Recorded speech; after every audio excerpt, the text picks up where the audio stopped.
Okay, well, welcome one and all to the Axis of Easy Salon number 39, recording this on March the 4th, 2021. I have Charles Hugh Smith on tsunami watch in Hawaii. I have Jesse Hirsch at probably minus 50 degrees, and I'm here in Etobicoke where it's a nice balmy 2 degrees centigrade. Feels like summer because it's Canada. It's time for the Axis of Easy podcast.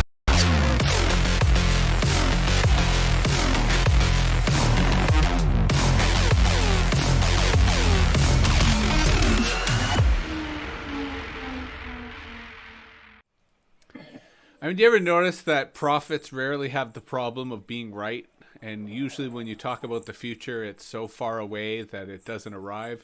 And yet, it feels in our case as the types of things that we talked about only recently are already coming to pass without there being any grace period between our dystopian fears and their seeming arrival. But perhaps I'm being hyperbolic. Not so much. I mean, I have my favorite expression, which I think was coined by me, is that eventually always comes sooner than expected. So, well, Jesse, in my mind, you're the prophet who's predicted that everything we talk about as being in the future is already here, and it's just a matter of scale. Yeah, that's William just it. Go ahead.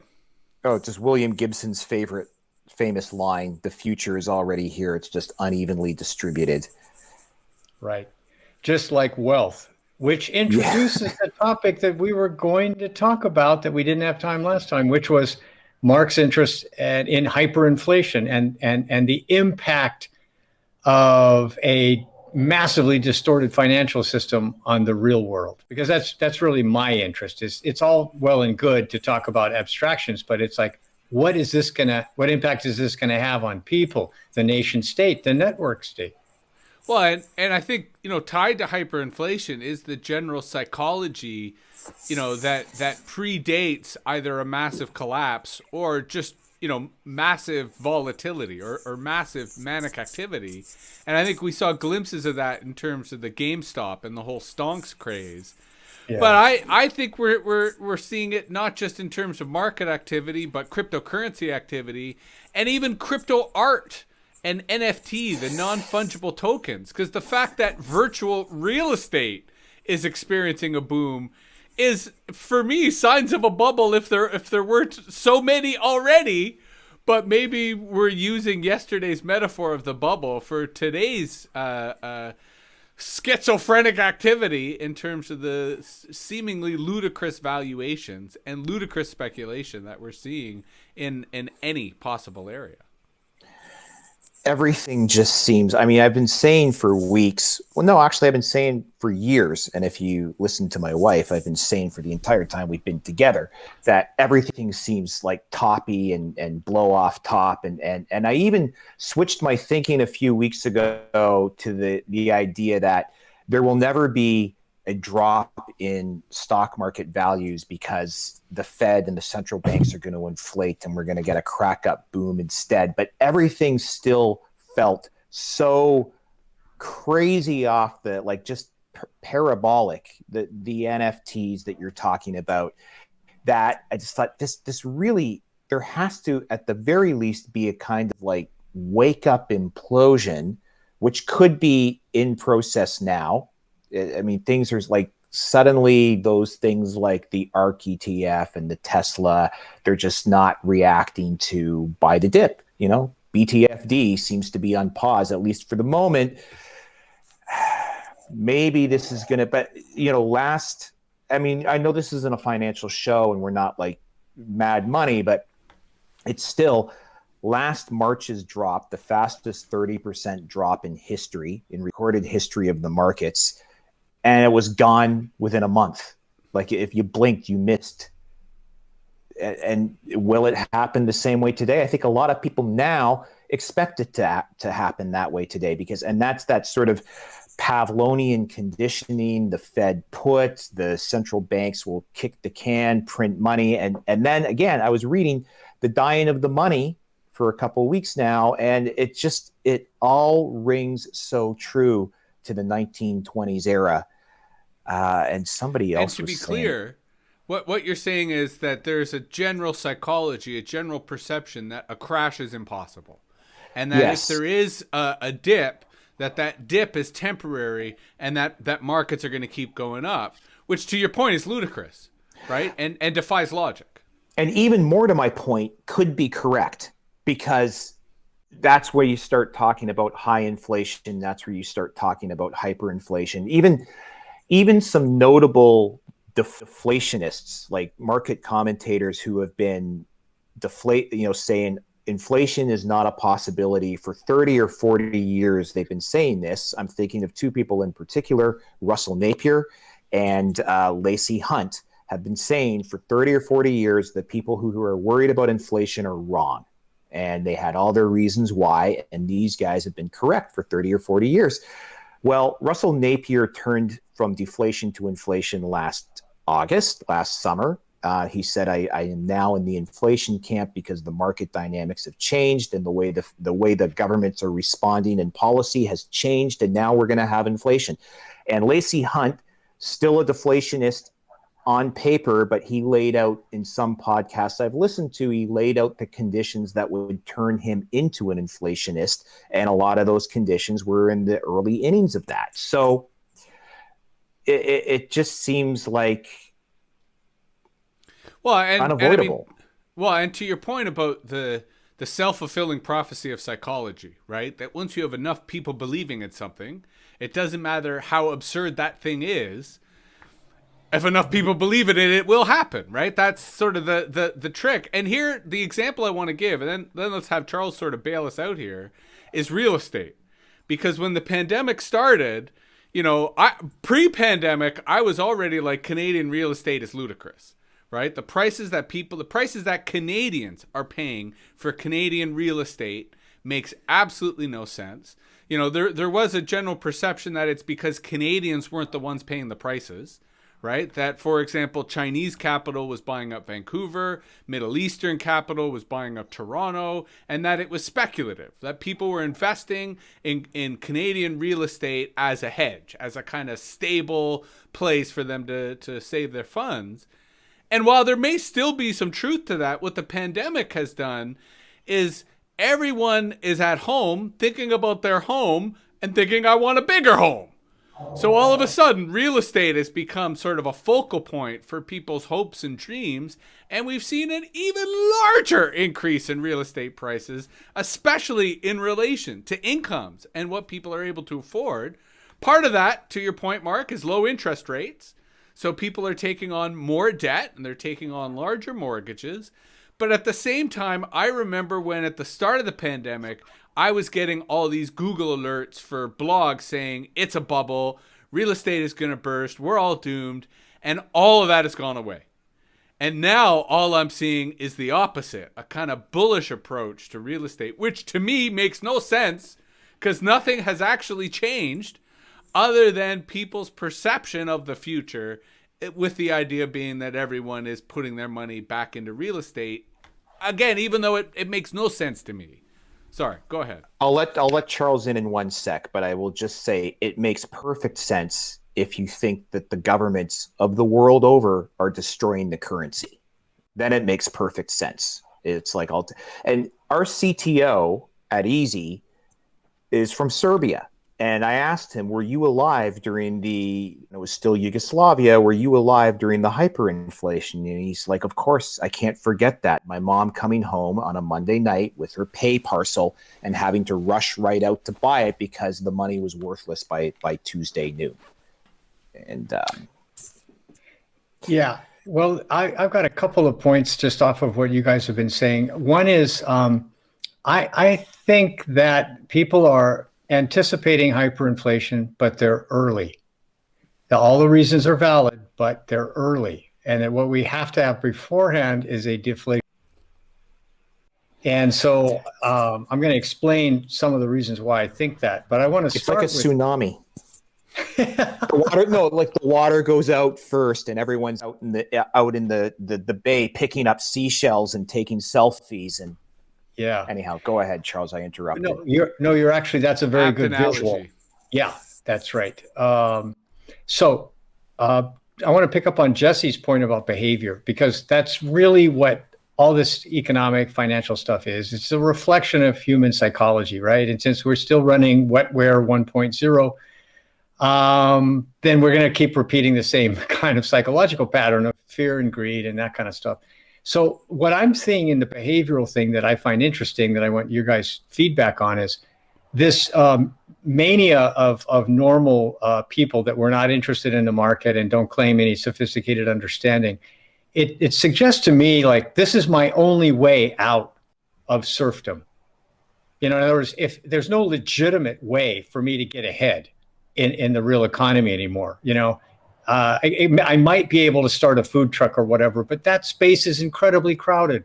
I might be able to get a PhD, but guess what? There's 40,000 other people that have a PhD just like mine, and so on. So it's like, well, then this is it. This is my only chance to get ahead in the system as it is, right? Because I don't have any privilege or I don't have any inside track, then this is it. So that's one thing that I think is a driver that people are ignoring. Can I just quickly interject? Yeah. I think the metaphor that you just evoked there, Charles, is the swarm or the mob. Because in each of the original examples, like the food truck or the Twitch streamer, right, or whatever, like each of those, the individual is forced to compete against the group, and the group is already there. It's already saturated. But in stock market investing and cryptocurrency investing, it's okay if you're part of the pack, as long as you're in the pack that's going up, right? So it was just an interesting contrast in your observation. Yeah, and then another behavioral thing about real estate and other things is people are, I think, adjusting their views, whether subconsciously or consciously, going, if this thing does unravel, as per Marx, crack up boom, hyperinflation, fiat, currency destruction, what am I going to do? What's my reaction now? And so of course, for some people, it's going to be saving. In other words, let me just get my hands on enough cash to have a cushion here to get through this. And for other people, well, look, I'm going to start buying some gold, or I'm going to buy a bigger house, because at least no matter what happens, at least I'll own this land and this house, and then I've got something, right? As opposed to speculating in the financial markets, I might end up with nothing. Two things about deflation. What's different about the good old days is that people used to invest or speculate with cash, like they saved money, right? And then, so let's say you go in and you buy a stock for, you put $1,000 in, and oops, it fell in half, $500. Yeah, ouch. That $500 was actually real money, and that you saved, right? Okay, so then that's now gone, right? Somebody else might have made the money if they bet against the market or whatever, but now compare borrowing money. Everything's borrowed, that new pickup truck, $50,000 loan, student, your college degree at, at 50,000 or 100,000, your house, 400,000, 500,000. When that money is lost, guess what? You still owe interest. And so the losses are of a different kind, because what happens is the lender has to take all of the losses, right? And they can be extreme, with margin accounts or a pickup truck that there's a $40,000 loan still outstanding, but the guy trashed it. It's only worth 10 grand. So the bank is going to get a vehicle worth 10,000, and there's 40,000 due. That's a $30,000 loss. Well, here's what's different. The bank created that money when it issued the $40,000 loan on the truck. It wasn't somebody's savings. That money was created out of thin air. And that's how our money system works, right? Fractional reserve. And then when the bank repos the guy's pickup and realizes they're going to suck 30 grand in losses, that money disappears from the system. It goes to money heaven. And so that is a different thing, because on the way down, because there's so much debt in the world, and so many people are highly leveraged. When the debt bubbles pop, you get losses in the 90% range or something like that, right? It's like really catastrophic losses. And for the households and companies that have over borrowed, it's all like, well, sorry, I ran up that credit card and I've got no money. So sorry, the loss is basically 100%, right? And so what happens is when the money supply shrinks, as everyone goes bankrupt, or the banks have to write off all this money, that money disappears from the system and doesn't come back until somebody is creditworthy and willing to pay interest. And then the banks, meanwhile, are getting skittish, right? Because they're absorbing these tremendous losses. And it's all like, you know what? We're not in the mood to take a gamble on loaning to normal people. We're only going to loan to the super rich with massive collateral or something like that, right? So then that's how you get a deflationary crash. Everybody's skittish about lending and skittish about borrowing. And since we live in a credit-based system, that's deflationary crash. And I appreciated your tsunami metaphor, right? The idea that the water has receded and everyone's run in because they're like, oh, look, there's more beach. Oh, look, there's a place for us to do sandcastles and whatnot. And so they all run into this very vulnerable position without realizing that they're about to be wiped out. And it struck me, Charles, that the brilliance of that analogy is it applies not just to the stock market, it applies to the pandemic, right? Because that's Texas right now, right? Where Texas has decided that they are going to remove the mask mandate, that they're going to open for business. And yet there are these highly infectious variants, highly volatile variants that are active in the United States, that are currently devastating Brazil. And look, if Governor Abbott is right in his calculation, right, and that he's opening up at a time when it's safe to open up, and the Texas economy will boom, and Texas will be the beneficiary. But alternatively, if they're wrong, and that this exacerbates a third wave of the pandemic, then that's the tsunami metaphor that you're talking about, Charles. And psychologically, it could not just impact the public health, it could impact the market, the same way, to Mark's point, that we saw that initial plummet when the coronavirus lockdowns first happened. You know, there's this false hubris. There's this belief that everything will stay the same, things will never get bad. That is, for me, the most dangerous and telling sign of the irrational euphoria. What's that Greenspan phrase? Irrational exuberance. Yes, for the irrational exuberance that we're currently seeing. But that was a fantastic breakdown of deflation, Charles. I am grateful to you for it. Oh, well, thank you. Well, and I have to credit Mark with the tsunami metaphor. Although, to your point about the COVID, some Danish researchers did in fact use the tsunami metaphor for their fears of the variants getting out of control. But yeah, I love the whole idea that GameStop is like the fish flopping around out there, you know, and look at the fortune is just right within grasp. Go out, run out there and get it. So, Mark, I'm curious, you know, I thought Charles's metaphor when applied to the traditional monetary economy was really self-explanatory. Does that same metaphor that Charles was talking about, especially the made-up money in terms of interest and how that made-up money can disappear and thus discourage the money lenders from, you know, participating, does the same analogy fit in the crypto world? Or is, because the crypto world has a kind of deflationary logic built in, you know, are we dealing with a completely different system when it comes to similar psychology in terms of the broader society or ecosystem? That's a great question. Yeah, I'm going to enjoy this. So the way Charles described it is exactly my understanding of what's called the fiat money system. So when you're using debt for money, you have this dynamic where the money supply must expand. If the money supply contracts, it's experienced as a recession or a depression in extreme cases, and policymakers are hell-bent on preventing that from happening. Now, what Charles said, if someone defaults on their debt, it shrinks the money supply. The big light bulb moment I had in understanding the fiat currency system, and I'll get to crypto in a minute, but this has to be understood, was when I read a book by Ferdinand Lips called Gold Wars, which tracks the history of monetary systems and why governments had to go off the gold standard in order to be able to print money to fight World War I, and it was supposed to be temporary, and they did try to come back on, but it never really stuck.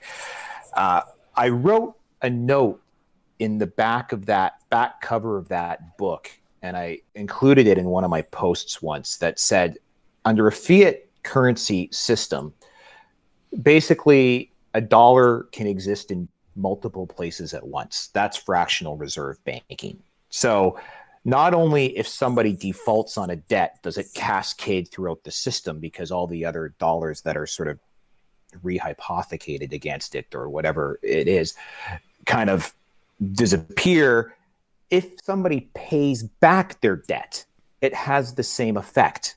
All right. So people paying off their debts also reduces the money supply. And which just to quickly interrupt, that explains why banks have those penalties for paying off your mortgage early. Yes. Right? Because it's such a huge amount of debt. They don't want you to come and pay it back all at once, because that throws off their projected models and the way in which they're using and recirculating that debt. Yeah. Yeah. We can't have that. Right. And so deflation is death when you're using debt for money.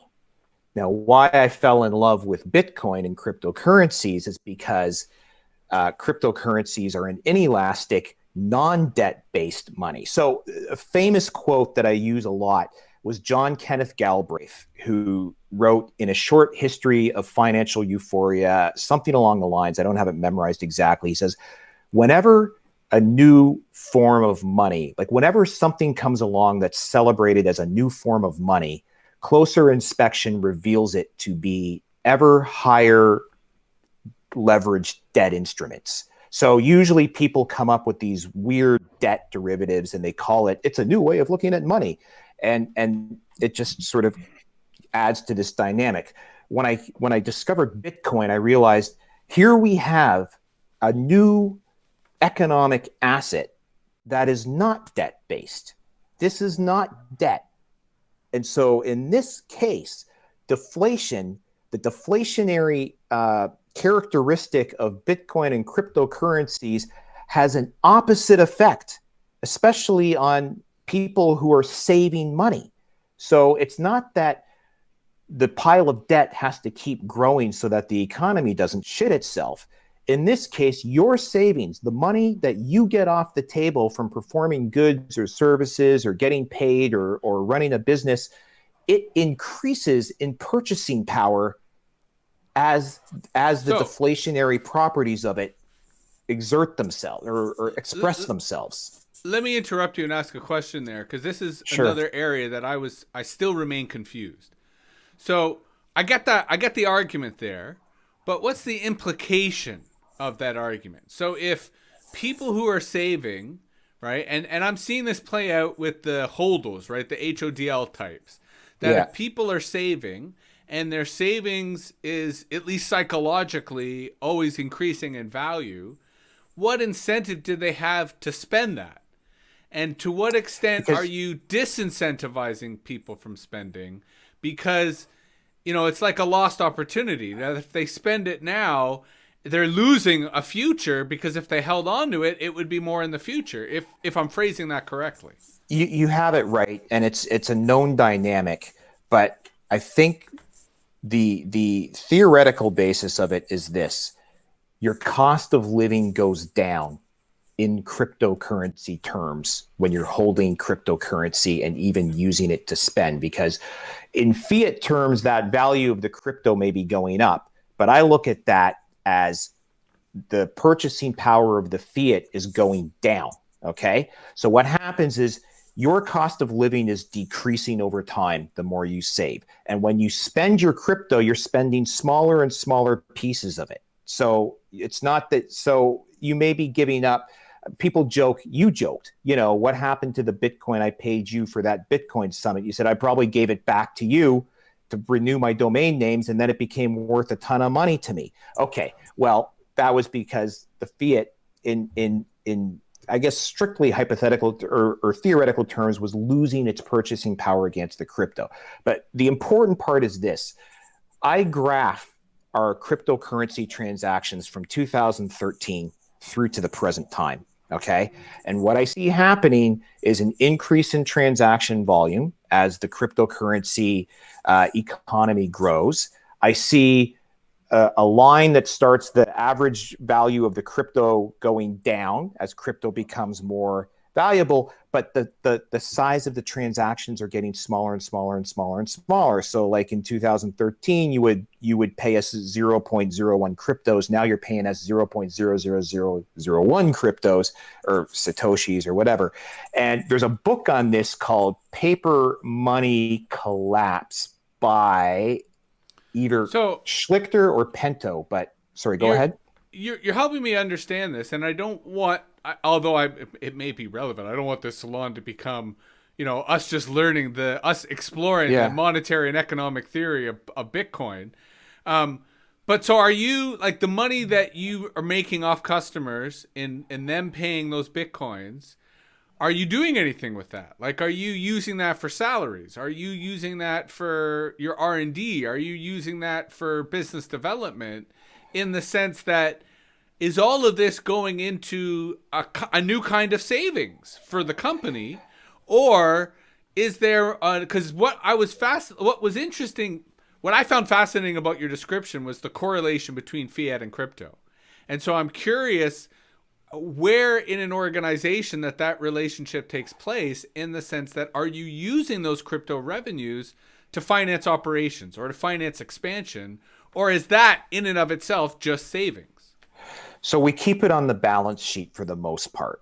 And when the time is right, we may use it when we think that, to be perfectly honest, okay, we top ticked it in 2017. It's kind of like, okay, this is getting a little crazy. We're going to convert this, because we do not live in a fully crypto economy yet. Yeah.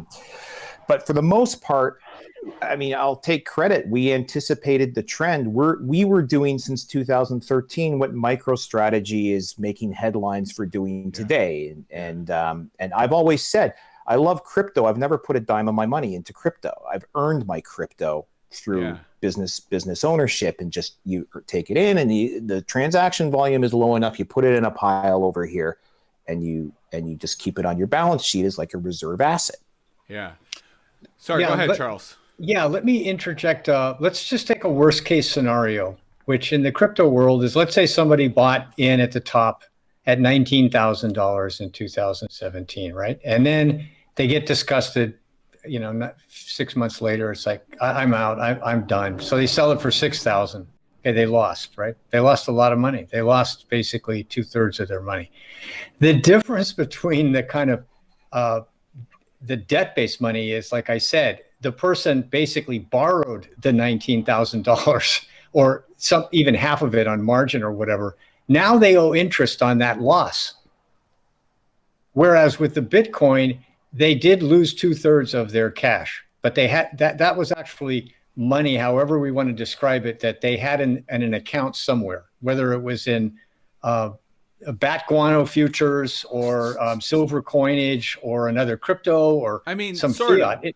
I'm willing to entertain the idea that there was less buying on margin, but the idea that there was no buying on margin, I'm sure that people did their best to bend the game, right? Or to backdoor it so that they found leverage by which they could invest in crypto. But I agree with the general premise now. Yeah. There's a lot of margin in crypto now. But let's distill it down to the simplest thing. Fiat currency, debt-based money, is a treadmill economy.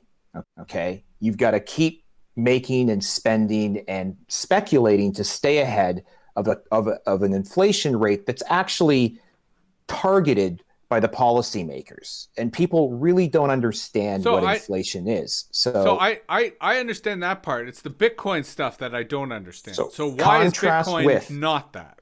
Instead of being on the treadmill, okay, your savings are increasing in purchasing power over time. That's the main thing. Okay, you're incentivized to save. But that's not enough for me. Like, when you say that's the main thing, like, that's where you completely lose me in terms of the argument. And I say this because you're narrowing an ecology, right? You're narrowing economic activity to one act, saving, when obviously the economy is much more than saving. And there are many, many people, of which I include myself, I do not save. I'm not interested in saving. I really hope I die today. You actually do save. if I don't die today, I really fucking hope I die tomorrow. And there's no way in hell that I'm going to put aside resources I have today for some future use. I'm going to use those resources today. Now, I hear what you're saying, and I do want you to make that argument. But from a psychological perspective, if I'm thinking about a monetary system, I am not interested in a monetary system that helps me save for tomorrow. I'm much more interested in sort of Charles's vision for an economic system that rewards and incentivizes labor and centers that labor in community so that you're reorienting society towards doing work that needs to be done in the communities that need it done. And that's part of why the climb system appeals to me. And I suspect, Mark, because you have a higher literacy than I do over not just Bitcoin, but monetary systems in general, that there are elements of this that are self-evident to you in terms of why this system is better. And that's what I'm trying to tease out, right? That's what I'm trying to get you to kind of elaborate. Sorry, Charles, why don't you jump in briefly before we turn over to Mark? Well, I think you make an excellent point about the climb system, and it's profound and it's not generally discussed, which is cryptocurrencies are the same as fiat currencies in one way. They are completely abstractions. They are not tied to anything real, like labor or grain, or oil in the ground, or tax revenues. I mean, so what I'm looking forward to, and this is where the network state comes in, is I'm looking forward to the development of cryptos that are no longer just abstractions, that they're connected to something in the real world. And I think you summarized the main strength of the climb system there in those two sentences, which is money should be connected to the real world and incentivize what we actually need as humans and as what the planet needs, not just another abstraction which can be, frankly, purchased by rich people who got rich some other way, or that they can borrow more money than we can. And that's the weakness of all cryptocurrencies, is that the rich people can buy crypto, and that's what's happening right now. And a rich guy can start a crypto, and then he can use his millions to promote it. Or a corporation like Facebook can start a crypto and then push it through their monopoly. All those things are destructive, bad.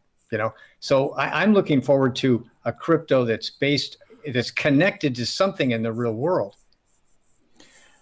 To that point, quickly, I will mention there are projects out there that do try to do that. There's a guy named Nick Gogarty who wrote a book called The Nature of Value, and I know he was working on a alternative energy based coin, like solar coin or something like that. And the guy who introduced me to him was working on a kind of like water, like he was trying to get.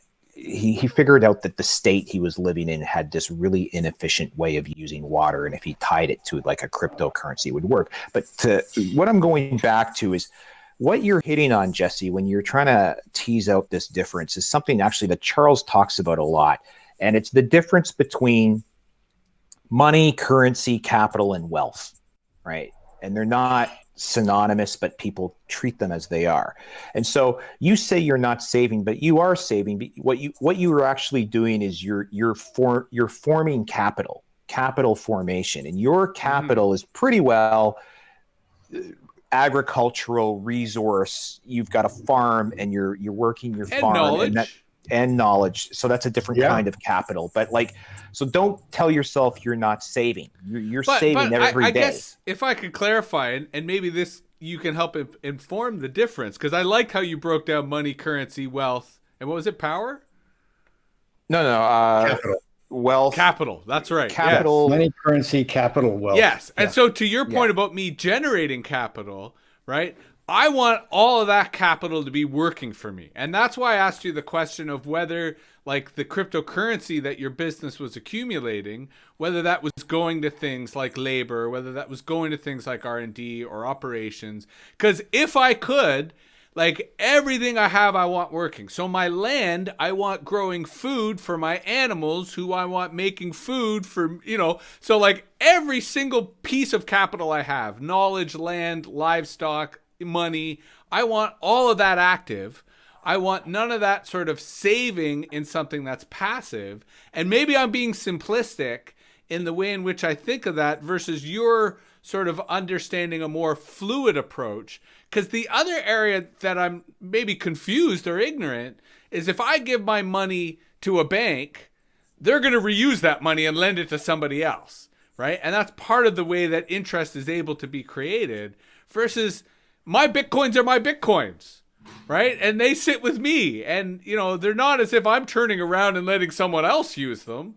Well, am I correct in noting that difference? That's the difference in this sort of wave upward that's happening now. This new sort of iteration of this, how this all plays out, is people actually there's a lot of DeFi and Bitcoin lending and staking and stuff like that. So that's all starting to happen now. So I mean, you have to remember this stuff is 12 years old. It's in its infancy. It's totally in its infancy. But when the thing that the major point is what's happened to the money. Like a lot of people who are not immersed in economics and finance or investing, and I don't actually consider myself someone who is immersed in that. I'm just a guy out of necessity. I had to learn it all. But a lot of times people, their eyes glaze over when you talk about money and they think, oh, you're just a greedy business pig who all you think about is money. But people don't understand that money is the control system of society, right? That whoever controls the money system controls society. And so there's such a difference. People don't understand what inflation really is, that it's really the government it's theft. The libertarians have a joke, taxation is theft, and you can all laugh about that. But what it really is inflation is theft. So when a government says our target inflation rate is 2% a year, it's like, we think we can steal 2% of your wealth a year from you before you really notice that that's what we're doing. Right. And then maybe we'll let it run hot. That's official Fed policy right now. So we're going to let inflation run hot. Let me briefly interject, Charles. I mean, what I'm hearing you saying, and I'm inclined to agree with you, right, is that the inflation, which is the way in which a government tips its own debt scales by printing money, right, so that it can change its own debt obligations in correlation to everybody else, that proves we live in a network state, because nation states are no longer in a position to make those policies and have those impacts happen. Instead, they point to the global market. And what they mean by the global market are bondholders, right? Which are basically just corporations and other governments acting as corporations in terms of this large monetary system. So it used to be that national governments might be able to influence or control inflation in their jurisdictions, but they've lost that power. And if I believe the two of you, the best they can do is stop the bleeding, right? And there's no way whatsoever for them to close the wound. And that speaks to how we've already gone into the network state. We just don't have the language or the awareness to describe it. And Bitcoin just happens to be one of the emerging currencies or stores of value, because I think that is a different thing than a currency that we are starting to see as the infrastructure of this network state. Sorry, Charles, go ahead. No. I want to, I think you raised a very important topic, Jesse, which is what good is a store of value, wealth, whatever, if it's sitting there.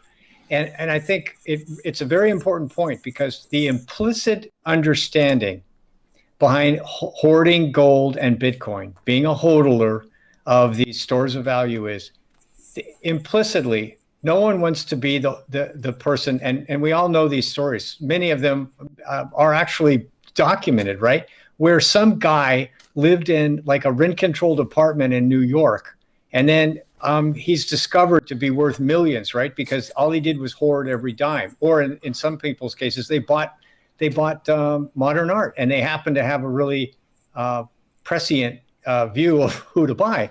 And so they have this. Or they just hung out with Andy Warhol at the right time. Yeah.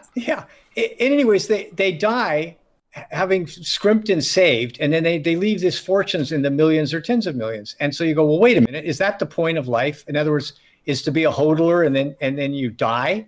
and then you have this huge, pool of wealth. No, that's not the idea. The implicit idea is I'm going to be like Baron Rothschild, right? I'm going to hoard and be a hodler of my gold and Bitcoin and crypto and everything else. And then when the rest of the world is in collapse and fiat collapse, I'm going to go in and scoop everything in the real world up, right?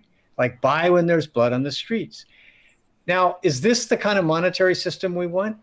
Well, I get it, right? But I don't think that's my ideal, not by any means, right? It should be democratized. It should be accessible. And so what we're really saying with crypto as a store of value only is we're saying, well, here's another mechanism for you to be a hodler and a hoarder, and then you're going to be there with all this wealth store of value that you can then buy all the real world assets when the fiat currencies collapse. And hey, that's better than having everything you own go to zero, right? I mean, it's hoarding is not the winner. It's capital should be put to use. That's your point, and I totally agree. Yeah. And then let me stitch together something the two of you both said very briefly, Mark.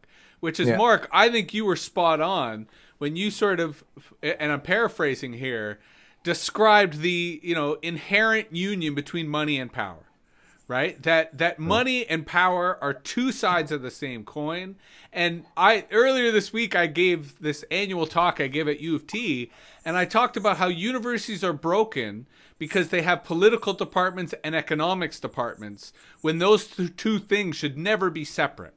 Right? It should always be political economy departments because money and power are inseparable, right? You have to look at how they dance together, and it's in the interest of money and power to have those things as distinct categories so that you don't recognize that money is always the exercise or the tool of the powerful. And so, Charles, to your point, it speaks to our vision for the future.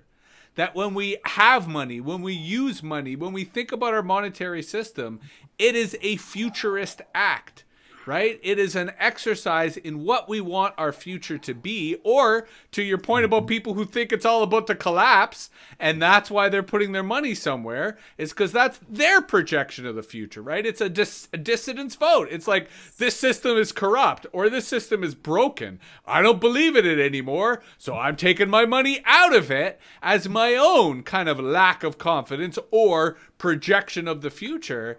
And I think that that's valid. And I think that we're moving into a type of competing systems that allows people to do that and allows people to put their money where their future is. And that's why I wish we had more climbs. That's why I wish we had more cryptocurrencies tied to real world ideas and real tangible things so that you could say, I believe in agriculture and I'm going to put my money and this is for like someone in the city, they don't want to do what I did. They don't want to actually go and farm, so they say, I'm going to create the farm token, which I'm going to invest in agriculture and allow farmers to get access to this farm token and prove that they're using it for, say, regenerative agriculture or agroecology that is more responsible. Like that, all of a sudden, we have viable competing monetary systems that will be the nail in the coffin of fiat currencies, because there'll be a much more diverse ability for people to vote on their future or put the money in the future that they desire, if that makes any sense. Sorry, Mark. No, that's fine. That was good. I want to just tweak one thing you said, Jesse, and then I want to lay out 4 data points that lay out over about 100 years, okay? You said money and power is inseparable, or wealth and power. Having a stack of money is not really power. I mean, yes, you can be powerful. It's being able to control the structure of the monetary system is where the power comes from. And it's the Cantillon effect. You can all roll your eyes now. I rant about this all the time. Yeah. Just because you are the one who educated me about this, we are saying the same thing. Because if you have the money, it's because you are close to the money printing machine. Correct. Period. Yes.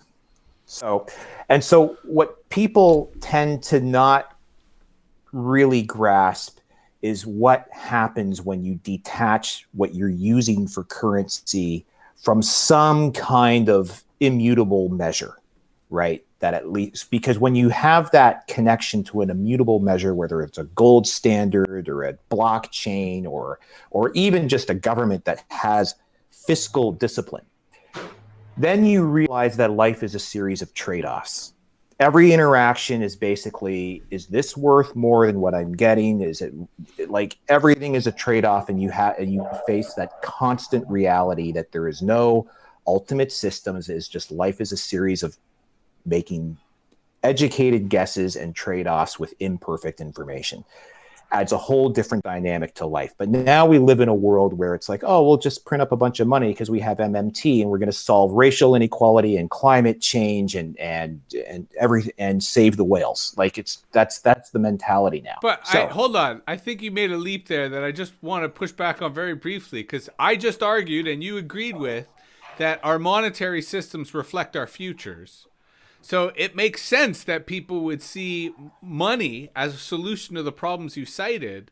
I think that's different than what you're describing, which is the belief that that money is infinite, versus what I agree with you, which is everything comes with consequences.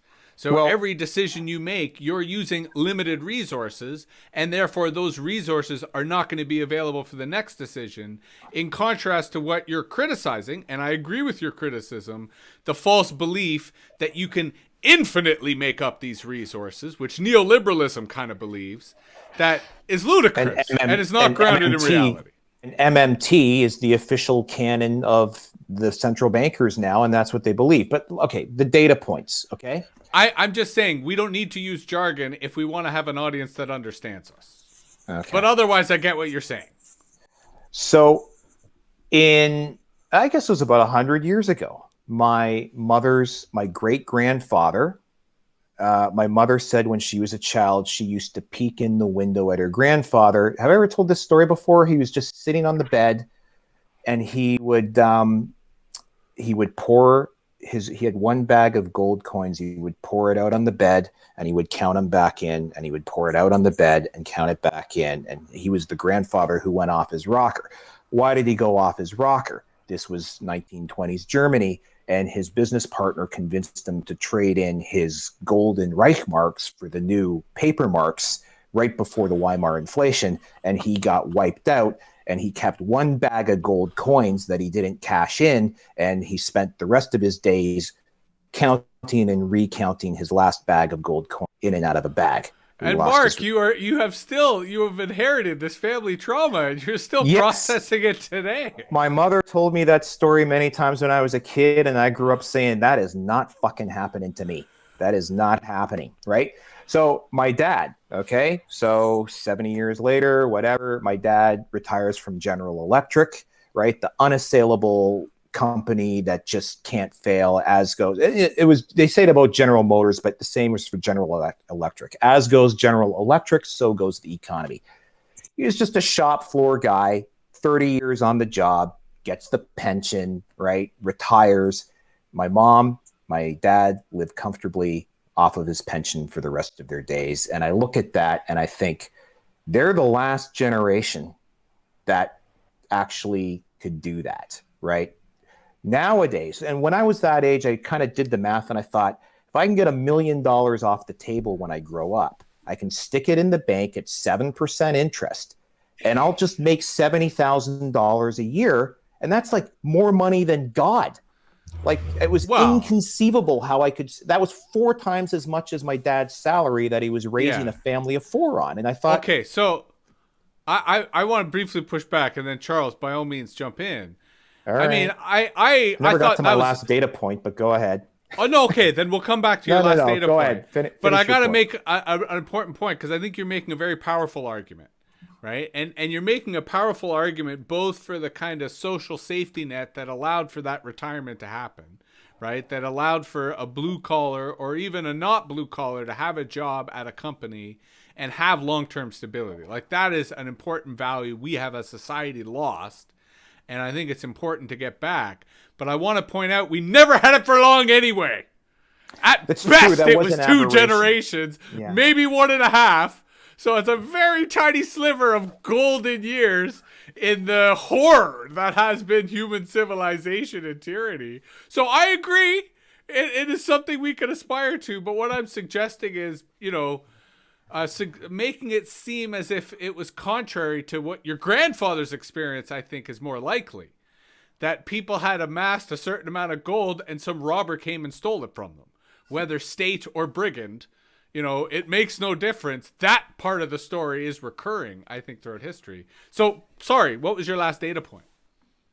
Well, just the point is that I kind of lost my train of thought, but now it's just so my mom passed away in 2019, and I remember in her last couple of years, I'm like looking at General Electric is like ready to go down the toilet.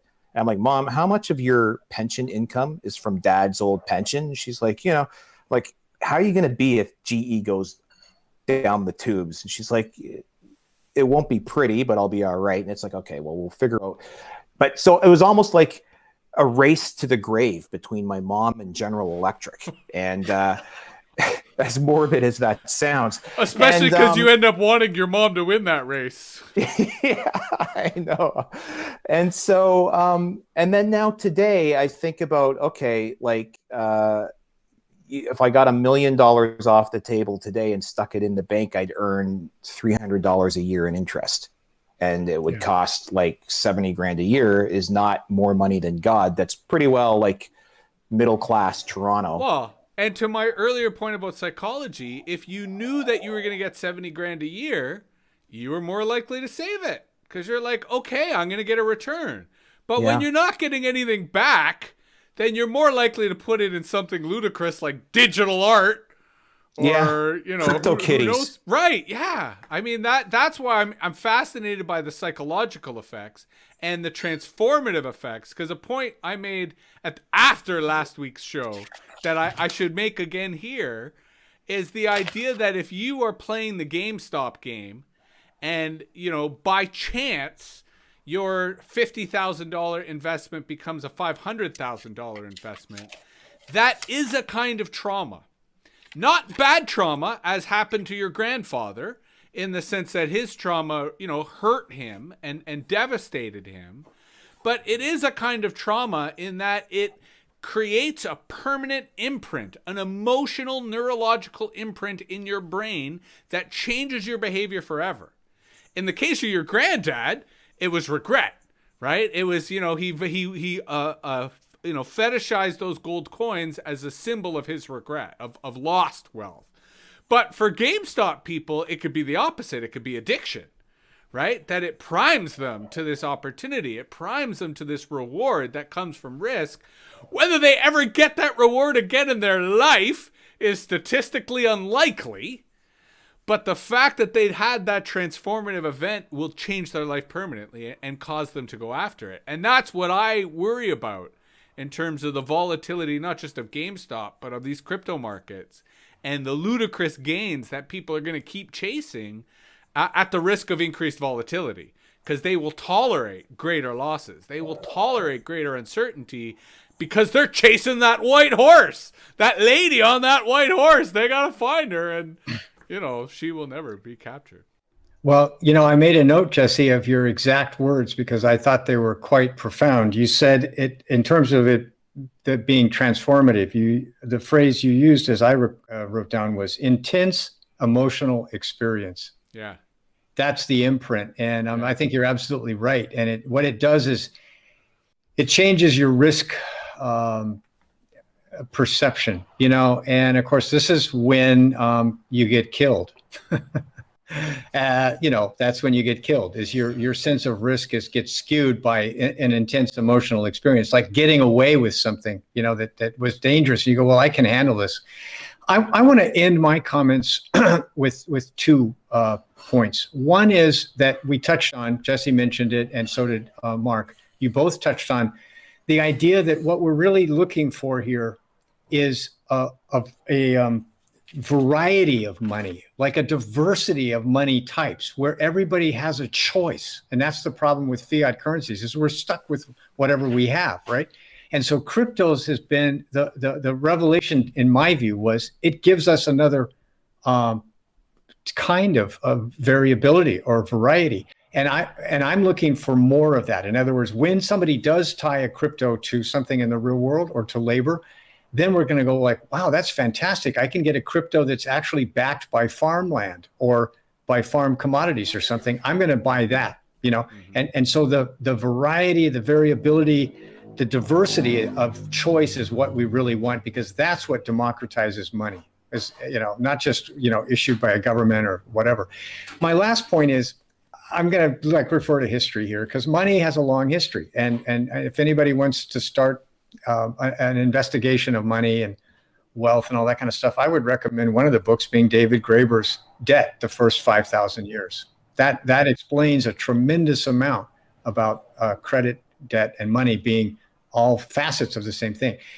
In the historical realm, there's a big debate that's been ongoing for decades of what's called the Great Divergence, which occurred in around the 15 and 1600s between the traditional wealthiest nations, which was China and India, and the most technologically advanced and so on, and Europe, which was, a laggard. And then, well, how did Europe conquer the world? What happened? And there's lots of explanations. Oh, Europe had the scientific method and, this and that. Well, to Jesse's point about hoarding, in my understanding, and I can't say that there's some expert that I'm agreeing with. This is my own view that I've formed after reading a lot about history, is the big difference was, there were several, cultural differences, but the big difference was the Europeans did not think of gemstones and gold and silver that you put in a vault in your palace as wealth. Mm-hmm. For the dynamic parts of the European economy, which was the Portuguese and the Dutch and eventually the English, it was like you used your capital and you borrowed money for a specific thing, not to consume, but you borrowed money to buy a ship to send to, Asia, and then you made the money back in trade. Mm-hmm. And then you paid the credit back. It was the credit was a tool for enterprise, and that's been lost. Now we use credit to consume and speculate. That's insane. That's like why I wrote my blog post today, said, when will this travesty of a mockery of a sham implode? Is that right. Once you're just borrowing tons of money into existence to fund your consumption, you're doomed. There's no way that's going to work. But right? To your point, Charles, it's a symptom unto itself. It's a symptom of an empire in contraction, right? Yeah. It's not as if individuals are responsible for the empire's growth, or that individuals are responsible for an empire's fall, but individuals sure as heck respond to those tides. And so that's why we're seeing the economic activity we're seeing, because it happens to be part of an empire in decline. At least in contrast, say, to cryptocurrency, where you could argue you're seeing an empire in the rise, right? And that's the sort of pattern of behavior that was reflected in the psychology, and it's reflected, to Mark's point about the DeFi space and the way in which you are starting to see new kinds of innovation and new kinds of kind of infrastructure or experimentation in terms of higher levels of abstraction. I remain skeptical of it because, like you, Charles, I want to see both greater diversity in terms of different models of currency tied to tangible things. I'm encouraged that it's all free and open source, so that maybe these models will start to emerge, maybe as farmers and farmer associations start to get hip to the game, and they start realizing that this is a form of access to capital or of access to investment. They will be incentivized to create these types of models. But, Mark, to your point, I kind of feel that there needs to be more dissent or more diversity of opinion, diversity of perspective in the Bitcoin space. I'm starting to get off my snobbery of wanting to stay as far away from that world as possible. And I may, in my own MetaViews capacity, start wading into the kind of Bitcoin blockchain space, if only to be a contrarian, if only to, argue against what everyone else is saying. But I'm saying this to you to encourage you, because some of the stuff I hear from you is different than the stuff I hear from the Bitcoin people, because you share the same critique of the fiat system, but you also have a critique of power and of consolidated centralized power that I'm not sure a lot of the Bitcoin proponents have, because they're of the mind that many dictators have, which is all the other dictators suck, but I would do a pretty good job of it given the opportunity. I think the common theme that we talked about a lot today, but maybe didn't really come out and say it, is that we're talking about the two different sides of the coin between a debt-based fiat money that's tied to nothing, that's really being driven by financialization, right? So they have more incentive to enter into the financialization scheme or game than to actually do actual stuff, versus capital formation and using capital to grow your capital. And you do that through savings, because even your savings, if it's sitting in cash in the bank, old school, the banks are paying you interest because they're making loans against that. And so even your savings is going to work to help, in the olden days, in the before times. Today, with crypto, I say it's very early on and we're starting to see a little bit of that. I mean, I have this vision, and I don't know how to articulate it, but like when I work up the spreadsheets for the audiobooks I do, I do Charles's audiobooks and a few others, and it's like a couple of times a year, I got to sit down and plug in all the numbers into the spreadsheet. And I think about, wouldn't it be nice if the money just flowed into the spreadsheet, right, from the sales, and I'm entering these formulas and these numbers, and I don't, and it just goes straight out into a smart contract and sends Charles his cut. And then even beyond that, you would have this ability to be like, well, who wants to invest in Charles's next audiobook? And people could just buy like tokens that correspond to royalty shares. And I just put together the spreadsheet and do what I do to make that book happen. And then it just kind of happens. And I think we're headed in that direction.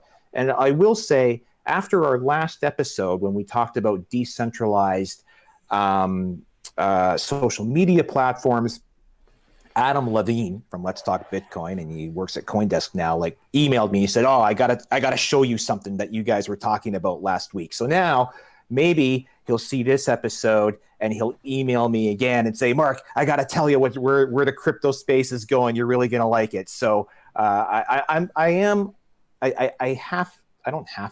just very optimistic that we're still in the very early days of this crypto space, and there's a long way to go, and it's going to be pretty empowering. And the vision you described in terms of that automatic spreadsheet or that hyper-connected spreadsheet, I mean, that appeals to me very much, not just because of the ease of use, because I could imagine that sort of thing facilitating greater entrepreneurship and making it easier for people who don't have the kind of clerical skills, who are ideas people, to be active in the marketplace and be active in the economy. Similarly, the potential transparency there, right? Because those systems are available, it's easier for people to say, hey, look, here's this model, here's why you should invest in it, to your point of whether people would want to back sort of Charles's next audiobook. But the other sort of dynamic to this that I am suspicious of or skeptical of, and we're out of time, so I'll flag this for our next episode, is what if the state does all that, right? What if the state is the power that is enabling that kind of automation? And this is, I swim in government circles, and in government circles, they talk about this as, government as API or government as application programming interface, where the tax companies tapped into your accounting software, right? The, Transport Canada, the transportation regulator, is tapped into your logistics. Like, on the one hand, it has a great ease and appeal to us as users, but the paranoid guy in me instantly sees a potential surveillance system that it's Sesame credit, China-style social credit. Right, and so this is the topic that although you caught me, I'm my OCD is like, I want to correct you, and yet at the same time I want to agree with you. So yes, I'm going to be doing an issue of MetaViews in the next week on China's digital currency, which they have been making tremendous advances on. And yes, of course, on a geopolitical level, the danger is that because China will be able to develop this at a faster rate than any other government, that China will be able to export this technology to other governments. And this is my hypothesis of China being in a position to evolve from a nation state into a network state by providing the network infrastructure for other nations to literally become part of like a Chinese digital empire, right? Which is no longer based on nationhood. So let me just finish this one last thought. So my concern is that we here in the West are focusing on, third-party systems, for lack of a better word, like Bitcoin and Ethereum and other independent systems, when China is developing a state-based systems that I suspect even the government of Canada would choose to use rather than use something like Bitcoin or use something like Ethereum. That's my little paranoia as flagging for a future discussion. But you wanted to quickly rebut before we wrap things up. No, just that you're not supposed to open a hideous can of worms in the last 60 seconds of the show. Dude, it's called a cliffhanger. It's how you hold the audience until the next show. You got to give them that little piece of, oh, this was such a good episode of AxisOfEasy. I'm going to hit the subscribe button. I'm going to open up my podcast app and make sure I get that next episode. I'm going to look up this Of Two Minds guy and this MetaViews guy and this Easy DNS guy because I want to know more of what they're saying. I mean, and I'm going to forward it. You got to do that. And I'm going to send it to my 1 million Twitch followers, right? Yeah, I've been thinking about that a lot. I mean, never mind Bitcoin and Ethereum. It's like there's a choice between China-style social credit and Facebook or Google, right? So anyway, we're going to leave it there, everybody. Thanks for tuning in. Like us on, like us on Bitcoin. Like us on YouTube, Send Stitcher, us your Spotify. Bitcoins. Check us out at AxisOfEasy.com. We'll see you next time. Thanks.